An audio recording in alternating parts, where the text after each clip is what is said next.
통계청계 자료에 따르면 2017년 작년 되겠습니다. 우리나라 초, 중, 고등학교에 재학 중인 다문화 학생 수가 11만 명을 넘었다고 그래요. 11만 명, 상당한 수입니다.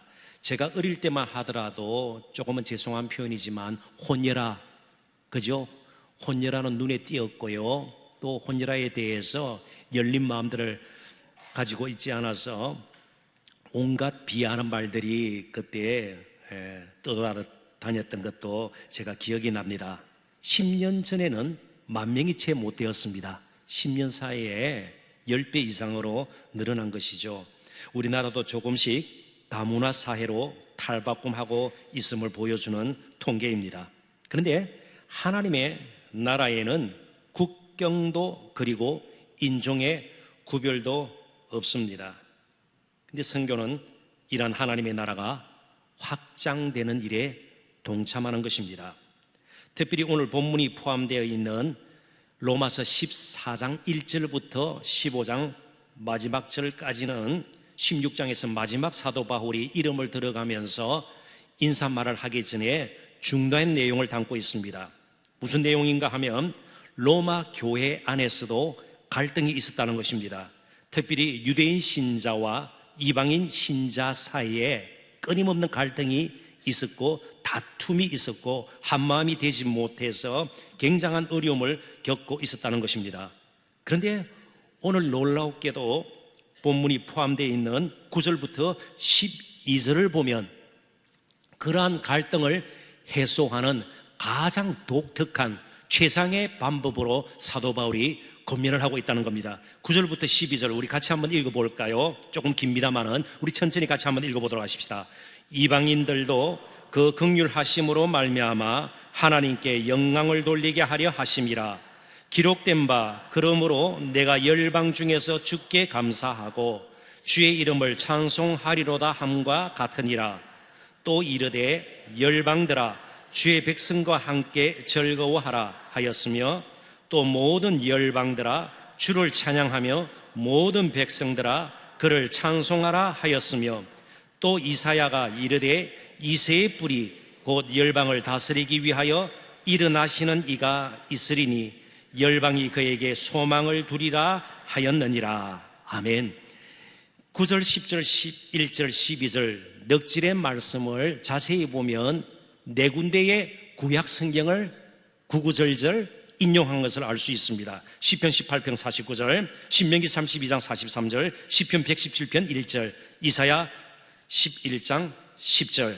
자, 그러니까 이방인과 유대인이 함께 모여서 이룬 로마 교회 갈등이 있는데 이 갈등을 해결할 수 있는 가장 좋은 방법은 로마 교회가 시야를 크게 넓혀서 다른 이방인들, 온 열방들에게 복음을 전하는 것이야. 어떻게 그러면 우리가 적용할 수 있을까요? 오늘 정말 우리 교회가 만약에 어려움이 있다면, 갈등거리가 있다면 그것을 해결하는 가장 좋은 방법은 식사를 같이 하고 서로 감정을 좀 이렇게 잘 순화시키도록 다듬고 이 정도가 아니에요. 정말 교회가 일어서서 제대로 하나님께서 원하시는 그런 길을 가고 교회답게 세워지려면 전도와 선교하는 일이 가장 앞서야 된다는 것이에요. 그렇지 않으면 방법이 없다는 것이에요. 다 성격이 다르고 의견이 다르고 또 감정적인 마찰과 충돌이 일어나는 곳에 다른 해결 방법이 있나요? 없어요. 길어지면 길어질수록, 문제 깊이 빠져들면 빠져들수록 더 갈등이 생기는 거예요. 오늘 우리 청년들도 많이 와 있는데 마찬가지예요. 청년부도 마찬가지예요. 조금씩 바람이 다 다를 수가 있고요, 나이가 다를 수가 있고요, 그리고 생각하는 것이 다를 수가 있고요. 다 시각이 달라요. 이 모든 것을 묶어서 교회가 교회다워지려면 전도와 선교를 회복하는 것이에요. 이해가 되세요? 다 구약의 말씀들이 이제 전도와 선교를 통해서 성취되는 것이 교회의 사명이라고 지금 말씀을 하고 있는 겁니다. 온 열방이 함께 하나님을 찬양하고 또 하나님께 소망을 두도록 그렇게 돕는 선교 사역이 다른 사람의 영혼을 살릴 뿐만 아니고 교회가 사는 길이라 우리가 그렇게 생각을 해야 합니다. 그래서 전도를 멈추고 선교를 멈춘 교회는 얼마 가지 못해서 내적으로 시름시름 앓게 됩니다. 내적으로 병들게 되고 자기들끼리 싸우다가 결국은 무너지고 마는 겁니다. 이제 여러분들에게 저는 그렇게 권고하고 싶습니다. 많이 휴가도 가시고요, 또 돈을 들여서 이것저것 좀 삶을 한번 다시 힘을 불어넣어서 재충전하자. 근데 가장 좋은 거는요, 둘 중에 하나예요. 제가 언젠가도 말씀드렸습니다. 성도라면 꼭 이 두 가지는 해봤으면 좋겠다, 그런 생각이 들어요. 성지순례하고 정말 예수님께서 걸으셨던 그 길을 한번 걸어보는 거예요. 예수님께서 지나셨던 갈릴리 바다를 한번 우리도 보고 그 바다를 건너가 보는 것이에요. 그리고 또 한 가지가 선교에 동참하는 겁니다. 선교에 동참해야 보내고 후원하고 기도하고 실제로 선교지에 가야 자신의 영혼도 다시 살아날 수 있습니다. 선교는 탁상 공론이 아니에요. 우리가 앉아서 선교에 대해서 이야기할 수가 없다는 것이죠. 왜요? 예수님께서 우리를 사랑하신다 말씀만 하시고 저 하늘 보좌 우편에 계속 계시지 않았습니다. 육신을 입고 이 땅에 제일 먼저 선교사로 오셨습니다. 육신을 입고 우리 가운데 오셔서 하나님의 사랑, 그 구원의 은혜가 무엇인가를 가르쳐 주었습니다. 이제 저희들이 선교와 전도에 집중하면 집중할수록 교회는 하나됨과 화평의 복을 누릴 수 있게 되는 것입니다. 교회는 늘 온 열방이 함께 찬양하는 아름다운 모습을 비전으로 마음에 그리고 있어야 합니다. 그리고 오늘 그 비전을 가지고 러시아 단기 선교팀이 우스리스크로 내일 아침 떠나게 됩니다. 이제 떠나는 우리 선교 단원들과 보내는 성도 여러분들께서 다시 한번 이 선교에 대해서 우리가 마음을 모두해야 될 텐데, 제가 세 가지만 간단하게 말씀을 드리고자 합니다. 첫 번째는 하나님의 마음을 품어야 합니다. 선교는 하나님의 마음으로부터 출발해야 합니다. 한 영혼이 돌아오는 것을 참으로 기뻐하시는 하나님의 마음을 품어야 됩니다. 다른 거 재정을 먼저 앞세운다든지 사람을 일꾼이 없는데 이런 식으로는 영원토록 선교에 동참할 수가 없습니다. 아버지의 마음, 한 영혼이 돌아오는 것을 그렇게 기뻐하시는 하나님의 마음에 먼저 우리가 초점을 맞추어야 합니다. 오늘 저희들이 읽었던 9절부터 12절에 보면 열방이라는 말이 수없이 반복이 되고 있습니다. 열방, 이 말은요, 온 나라, 인종에 관계없이, 언어에 관계없이, 문화에 관계없이, 지역에 관계없이 이 세상 그 누구도 하나님의 긍휼의 대상에서 죄되어서는 안 됨을 강조하는 말이에요. 그래서 우리는 가야 하는 겁니다. 만민에게 복음을 전하고 땅 끝까지 이르러 예수의 증인이 되어야 되는 겁니다. 그것이 하나님의 마음을 따라 진정으로 순종하는 길이기 때문에 그렇습니다. 이제 우리 선교팀은 우스리스크 사랑의 빛 교회 성도들과 함께 예배를 드리게 될 것입니다. 이웃들도 초청한 가운데 한국어로, 중국어로, 러시아로 한 장소에서 동시에 그렇게 찬양을 드리게 될 것입니다. 막 찬양이 섞이겠죠. 그죠? 아샤도 나올 것 같고요. 또 러시아 아는 것도 있어요? 또 뭐요? 러시아. 또 저희 아무리 지어짜도 잘 블라디보스토크, 우스리스크. 그리고 그게 한족이 있어요. 중국 분들이 장사로 많이 와 있어요. 조선족이 있어요. 한국 사람 한 사람도 없어요. 선교사님 4분밖에 없어요. 우리밖에 없어요. 그러니까 조선족들은 한국말로, 그리고 한족들은, 중국 사람들은 중국말로, 그리고 고려인과 백인 러시아 사람들은 러시아말로 한꺼번에 찬양을 해요. 그래서 자막이 최소한 3군데인가 2군데가 떠요. 같은 곡을 다른 언어로 이렇게 부르는 거예요. 그게 천국이죠.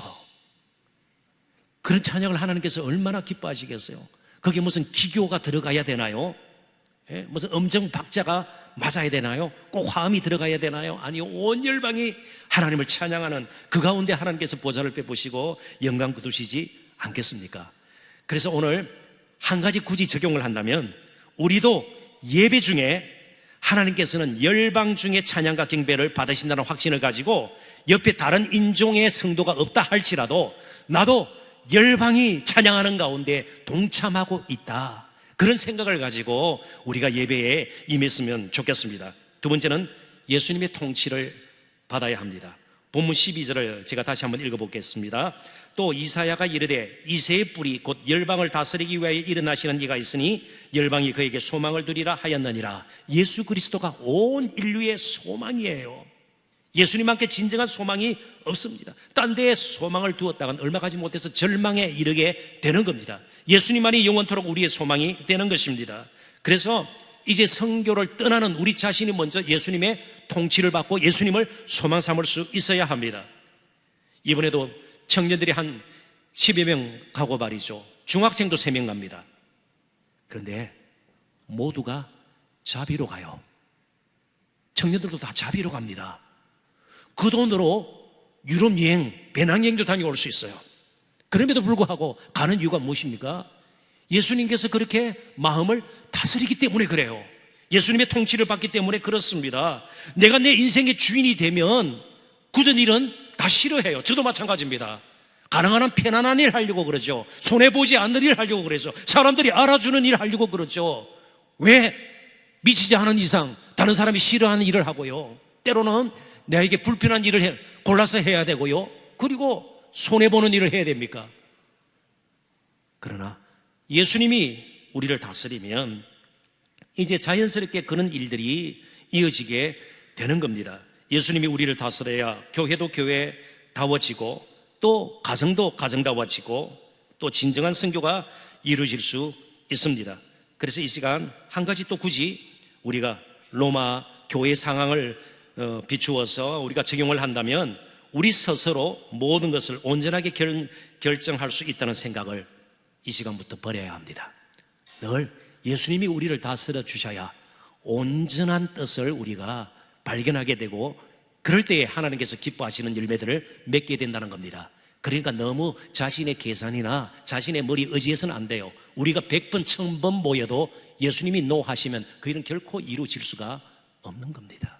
예수님의 다스림을 먼저 받아야 합니다. 예수님의 다스림을 받는 것보다 실제적으로 문제는요, 더 효과적으로, 더 합리적으로, 더 빠르게 우리가 무엇인가 할 수 있다는 그릇된 자신감이 항상 우리에게 남아있기 때문에 그래요. 그래서 자기 부인이 예수님을 따르는 자에게는 필수예요. 아무든지 나를 따라오려거든 먼저 자기를 부인하고 제 십자가를 지고 나를 좇을 것이니라. 하나님의 뜻, 예수 그리스도의 통치 앞에, 그분의 뜻 앞에 우리를 먼저 굴복시키는 것이 우리에게 필요합니다. 어떤 분이 이렇게 이야기할 수 있겠죠. 가까운 데서 전도하면 되지 꼭 그렇게 돈 들여서 멀리까지 가야 할 필요가 있는가? 굉장히 맞는 말 아니에요? 예? 뭐 러시아까지 가서 미얀마까지 가서 필리핀까지 가서 그렇게 전도 선교해야 되느냐? 돈도 들고 가까운데 지금 버려져 있는 영혼이 얼마나 많은데, 근데 예수님께서 뭐라고 말씀하셨습니까? 가서 누구에게 복음을 전하라고요? 만민에게 복음을 전파하라. 오늘 본문에도 열방이라는 말을 썼습니다. 가지 않으면 우리가 아무리 다른 좋은 생각과 계획을 가지고 있어도 그것은 불순종일 따름입니다. 예수님의 뜻에 어긋나고 예수님의 뜻에 반할 때 인간의 비극은 시작이 됩니다. 불행의 늪에 빠질 수밖에 없고 고통이 뒤따르게 됩니다. 성교는 바로 예수 그리스도의 통치를 회복시키는 가장 아름답고 거룩한 행위입니다. 우리 인생을 차이나게 만드는 것은 궁극적으로 각 사람이 가진 역량, 실력이나 됨됨이가 아닙니다. 우리가 어떤 인물인가 보다 더 중요한 것은 누구의 다스림을 받는가 하는 것입니다. 예수 그리스도가 우리를 통치해 주시고 우리 교회를 통치하시고 우리 교회 또 우리 가정을 다스려 주셔야 되고요, 우리 청년들의 앞길을 계속해서 이끌어 주셔야 되는 것입니다. 예수님이 다스려야 제대로 살 수 있다고 우리는 열방을 향해서 선포해야 합니다. 존 스타트 목사님의 말을 인용하지 않을 수가 없습니다. 같이 한번 읽어볼까요? 다 같이 한번 읽어보십시다.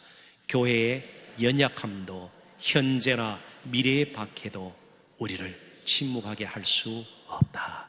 예수님께서 다스리신다. 예수님이 다스려야 예수님이 우리 소망이 되셔야 우리에게 살 길이 있다. 우리는 외칠 수밖에 없어요. 선포해야 합니다. 우리가 연약하더라도, 심지어 박해가 따른다 할지라도 우리는 그 일을 감당할 수밖에 없는 것입니다. 그게 살 길이기 때문에 그렇습니다. 마지막 세 번째 말씀을 드리고 말씀을 맺고자 합니다. 성령님의 능력을 입어야 합니다. 결코 우리의 힘이 아닙니다. 성령께서 주시는 능력을 입지 않고서는 우리의 선교도 실패하고 말 것입니다. 떠나 있는 동안도 우리 사랑하는 성도 여러분들의 적극적인 기도를 부탁을 드립니다. 성령께서 도와주시도록, 성령께서 이끌어 주시도록. 13절 같이 한번 읽어보도록 하십시다. 다 같이 읽습니다.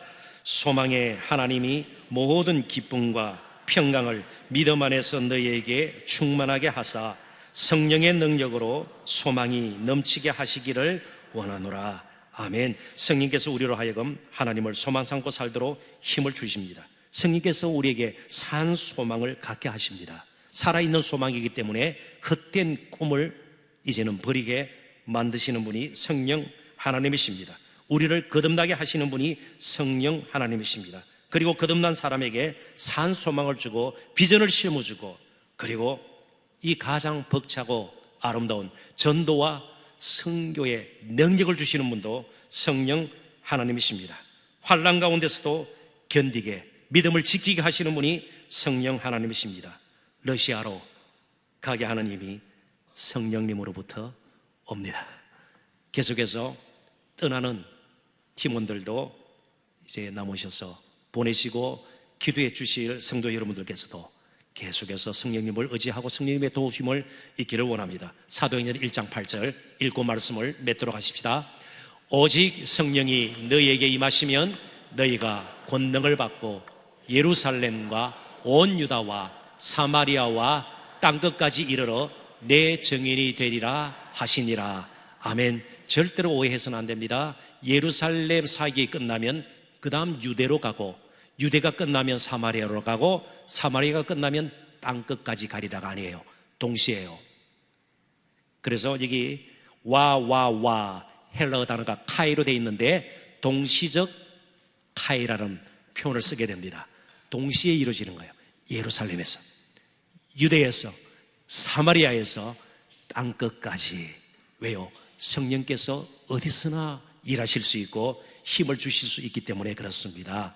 이제 떠나는 우리 단원 여러분, 그리고 보내는 여러분들에게 다시 한번 성령의 충만한 은혜와 능력이 넘쳐나기를 주님의 이름으로 축원합니다. 잠시 기도합니다. 하나님 아버지,